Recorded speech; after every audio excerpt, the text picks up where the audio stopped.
కువి చేసిన మీ అందరికీ మన ప్రభువైన యేసుక్రీస్తు నామంలో వందనములు. మోసిన ప్రేమ గొప్పదా, చేసిన ప్రేమ గొప్పదా? ప్రియులారా, 9 నెలలు మోసిన అమ్మ ప్రేమ గొప్పదా, 9 నెలలు చేసిన దేవుని ప్రేమ గొప్పదా? అందమైన ఆకారాన్ని మోసిన అమ్మ ప్రేమ గొప్పదా, అండాన్ని బ్రహ్మాండంగా చేసిన దేవుని ప్రేమ గొప్పదా? ఏ ప్రేమ గొప్పది? అమ్మ ప్రేమ, దేవుని ప్రేమ? ప్రియులారా, అమ్మ గురించి ఈ సమాజంలో కొందరిని అడిగితే జన్మనిచ్చింది అమ్మ, జీవాన్ని ఇచ్చింది అమ్మ, జీవితాన్ని ఇచ్చింది అమ్మ, జీవింపజేసింది అమ్మ. అందుకే అమ్మంటే నాకు ఇష్టం, నేనంటే అమ్మకి ఇష్టం అంటారు. అసలు అమ్మంటే ఏమనుకుంటున్నావు? అమ్మంటే అనురాగం, అమ్మంటే అనుబంధం, అమ్మంటే ఆనందం, అమ్మంటే ఆరాధ్యం. అందుకే అమ్మే దేవుమని అందరి మాట. శాస్త్రవేత్త అయినా అమ్మ నుంచి పుడతాడు, సామాన్యుడైనా అమ్మ నుంచే పుడతాడు, గురువైనా అమ్మ నుంచే పుడతాడు, ఎంత గొప్పవాడైనా అమ్మ నుంచే పుడతాడు. అందుకే అమ్మను మించిన వారు లేరనుకుని అమ్మ కోసం మాట కట్టాడు, అమ్మ కోసం పాట కట్టాడు, బళ్ళు కట్టాడు, గుళ్ళు కట్టాడు, అమ్మాయి దగ్గర గుండెలో గూడు కట్టాడు. బ్రహ్మ కూడా అమ్మ అంటే వచ్చాడు, దేవుడు కూడా అమ్మ కంటేనే వచ్చాడు. కాబట్టి దేవుని కంటే అమ్మే గొప్ప అని మాట కట్టాడు.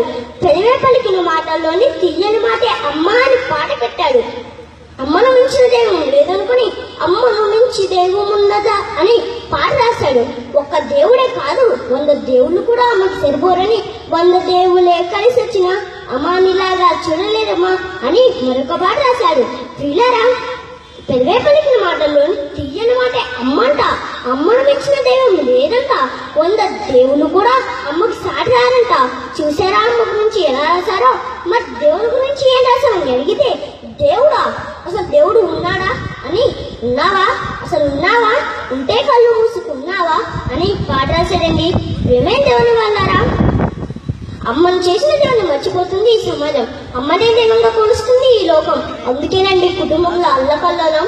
ప్రేమే దేవుని వాళ్ళారా, అసలు అమ్మని మించిన వారు లేరంటారా? అమ్మే దైవం అనేది నిజమంటారా? ఒకసారి మనం బైబిల్లో చూద్దాం. కీర్తనల గ్రంథం 139వ అధ్యాయం 13వ వచనం.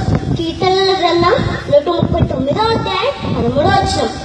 నా అంతరేంద్రియములు నీవే బాగు చేస్తువి, నా తల్లి గర్భంలో నన్ను నిర్మించిన వాడు నీవే అంటున్నాడు. నా అంతరేంద్రియములు అంటే ఏంటి? నా అంతరేంద్రియములు అనగా నా ఎముకలు, పేగులు, నరములు, గుండె, ఊపిరితిత్తులు, ఇవన్నీ నా అంతరేంద్రియములు. ఇవన్నీ చేసింది దేవుడు. అందుకే నన్ను నిర్మించిన వాడు నీవే అంటున్నాడు. మరొక మాట చూద్దాం. యోబు గ్రంథం 10వ అధ్యాయం 8వ వచనం. యోబు గ్రంథం 10వ అధ్యాయం 8వ వచనం. నీ హస్తములు నాకు అవయవం నిర్మాణము చేసి నన్ను రూపించి ఉండను అంటున్నాడు. అంటే తల్లి గర్భంలో పన్నెండు మొదలుకొని దేవుని హస్తములు నాకు అవయవం నిర్మాణం చేస్తున్నాయి. నా కళ్ళు, నా ముక్కు, నా నోరు, నా చెవులు, నా చేతులు, నా కాళ్ళు, ఇవన్నీ దేవుడు చేస్తున్నాడు. ఇదిగో నా కళ్ళు ఇలాగే ఉండాలని, నా కాళ్ళు ఇలాగే ఉండాలని, నా రంగు ఇలాగే ఉండాలని, నా రూపం ఇలాగే ఉండాలని ఒక దాని తర్వాత మరొకటి దేవుడు చేస్తున్నాడు. నా తల్లి గర్భంలోనే ఉన్నప్పుడు నా అవయవాలు ఎలా తయారవుతున్నాయో ఎవరికీ తెలియదు. నా తల్లి గర్భంలో నేను ఉన్నప్పుడు నరములు ఎలా వస్తున్నాయో, ఎముకలు ఎలా ఎదుగుతున్నాయో ఎవరికీ తెలియదండి. అందుకే దేవుడు అన్నాడు, చూలాని గర్భమందు ఎముకలు ఏ రీతిగా ఎదుగునో నీకు తెలియదు అంటున్నాడు. అంటే నా తల్లికి తెలియదు, నా తండ్రికి తెలియదు, ఇంకెవ్వరికీ తెలియదు అంటున్నాడు. ఎందుకంటే వాళ్ళు నన్ను చెయ్యలేదు. నేను గర్భంలో ఉన్నప్పుడు వాళ్ళు చూడలేదు. నాకు చేసింది దేవుడేనండి. ప్రియులారా, ఇంత భారీ నిర్మాణంతో చేసిన దేవుణ్ణి మర్చిపోయి అమ్మని పూజించడం అన్యాయం అండి. ప్రియులారా, నువ్వు భూమి మీదకి వస్తావని తెలిసిన దేవుడు నీకోసం ఆకాశాన్ని, భూమిని, సూర్యుడిని, చంద్రుణ్ణి, పగటిని, రాత్రిని, వృక్షాలను, నక్షత్రాలను, సముద్రాన్ని, అందులో సమూహాన్ని, సృష్టిని, అందులో సమస్తాన్ని దేవుడు నీకోసం చేశాడు. విచిత్రమేంటో తెలుసా? తల్లి గర్భంలో నుండి పుట్టిన ప్రతి ఒక్కడు మొట్టమొదటిగా దేవుడిచ్చిన గాలి పీల్చాలి, ఆ తర్వాతే తల్లి పాల కోసం వెళ్ళాలి. ఇక్కడ కూడా దేవుడే ఫస్ట్, తల్లి కాదు. అంతేకాదు ప్రియులారా, నీకు ఆహారం కావాలన్నా దేవుడే ఇవ్వాలి. ఈ మాట కూడా మనం బైబిల్లో చూద్దాం. మత్తయి సువార్త 5వ అధ్యాయం 45వ వచనం. మత్తయి సువార్త 5వ అధ్యాయం 45వ వచనం. ఆయన చెడ్డవారి మీదను మంచివారి మీదను తన సూర్యుడిని ఉదయింపజేసి నీతిమంతుల మీదను అనీతిమంతుల మీదను వర్షం కురిపించుచున్నాడు. వర్షం కురవాలి.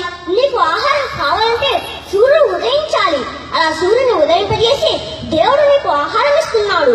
ఇచ్చిన ఆహారాన్ని నీ తల్లి నీకు వండి పెడుతుంది. కాబట్టి ఆహారాన్ని వండే తల్లి గొప్పది కాదు, ఆహారాన్ని ఇచ్చిన దేవుడు గొప్ప. ప్రియులారా, ఇది తెలిసిన ఏ తల్లైనా దేవుని గురించి చెప్పిందా? దేవుని పరిచయం చేసిందా? కొడుకు పుట్టగానే నా బంగారు కొండ, నా ఉజ్రాల మూట, నా ఆనందాల కోట అని మురిసిపోతున్నావు గాని దేవుని గురించి చెప్పావా?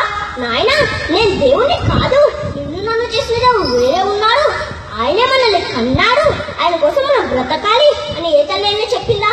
లేదండి. మరి ఏం చెప్పిందో తెలుసా? నాయనా, నీ ఇంట్లో డబ్బు ఉండాలి, బంగారం ఉండాలి, నీకు పెద్ద ఇల్లుండాలి, నువ్వు కాళ్ళ తిరగా అని చెప్తుంది. వాడు పెద్దవాడైన తర్వాత వాడి దగ్గర డబ్బు ఉంటుంది, బంగారం ఉంటుంది, కారు ఉంటుంది, వాడి ఇంట్లో అన్నీ ఉంటాయి. కానీ నువ్వు మాత్రం ఉండవు. మరి నువ్వెక్కడ ఉంటావు? నువ్వు రోడ్డు మీదనో లేదా వృద్ధాశ్రమంలోనో ఉంటావు. ఎందుకో తెలుసా? నువ్వు దేవుడి గురించి చెప్పలేదు కనుక. ప్రియులారా, దేవుడి గురించి